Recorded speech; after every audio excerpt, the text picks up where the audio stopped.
Peste et choléra, Patrick Deville. La longue marche. Yersin a 29 ans et veut oublier la science. C'est fini, la microbiologie, la recherche. Il a changé de vie. Il a choisi la mer. Il a connu le bonheur des quais et des grues, des embarquements à l'aube, des mouvements de navires, le chant du soir sur les vagues molles et jaunes de l'Asie. Mais 2 ans de navigation, et voilà déjà qu'il s'ennuie. S'il a aimé la précision du langage de la marine et l'excitation des grands ports de mer que décrira Sandrars, l'autre Suisse, il n'imagine pas vieillir à la passerelle comme le bon capitaine Flotte. Il sollicite auprès des messageries maritimes sa mise en congé, on la lui accorde. Le voilà dégagé à la fois de l'Institut et des messageries. Dans n'importe quelle entreprise, on l'accuserait d'inconstance. Il a derrière lui ses travaux sur la tuberculose et la diphtérie. Il est un savant adoubé par Pasteur, un excellent médecin de bord. Yersin a gagné déjà qu'on ne vienne pas trop l'emmerder. À présent, libre de son temps, il quitte Saïgon pour s'installer à demeure à Nha Trang, se fait construire d'abord une bicoque en bois sur la pointe des pêcheurs, Xongkon, et ouvre là quelque chose comme un cabinet. Le docteur Nam est le premier médecin occidental de la région.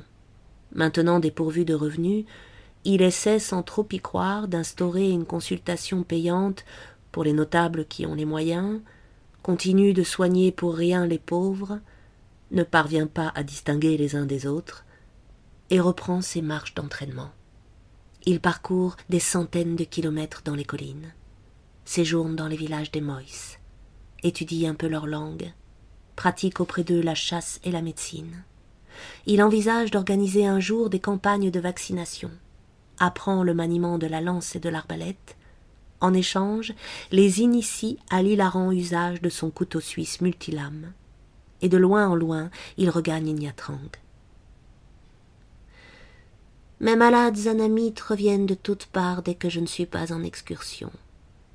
Il est vrai que ce sont plutôt eux qui profitent de ma science, surtout lorsque, pour me payer, ils ont la gentillesse d'emporter mon porte-monnaie. Mais que veux-tu? C'est dans leurs idées que voler un Français est une bonne action. D'ailleurs, que sont venus faire les Français en Indochine, sinon voler les Anamites?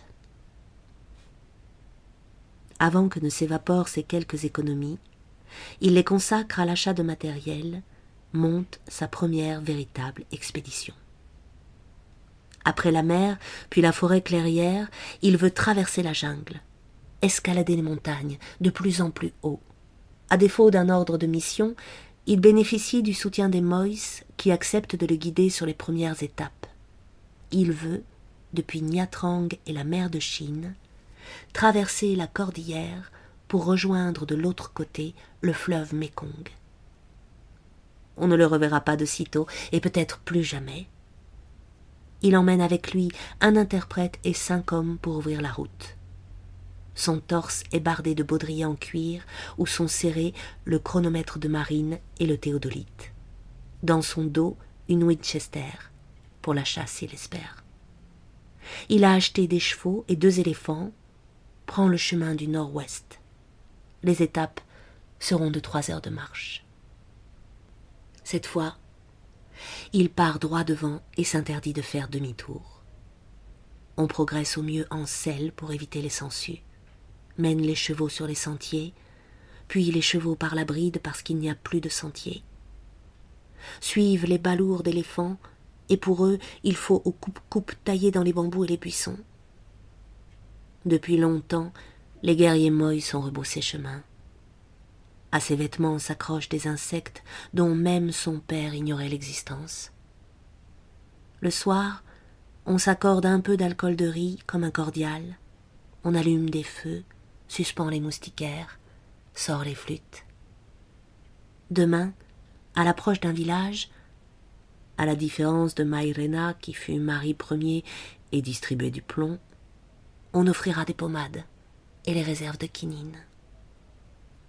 Après le point, les instruments et le matériel photographique sont prudemment emballés, protégés de la pluie, dans une toile étanche. On éteint les braises et charge le bas des éléphants. On avance, droit devant, en des territoires innommés, vers les peuplades furieuses, et sans violon, et sans alexandrin. On tient le cap au compas de marine. Ça ressemble enfin à la vraie vie, libre et gratuite. Ouvrir des routes, creuser des chemins dans l'inconnu, sinon vers Dieu ou vers soi-même. La risible petite énigme de soi, celle qu'on n'a pas su résoudre dans la pénombre d'un temple vaudois.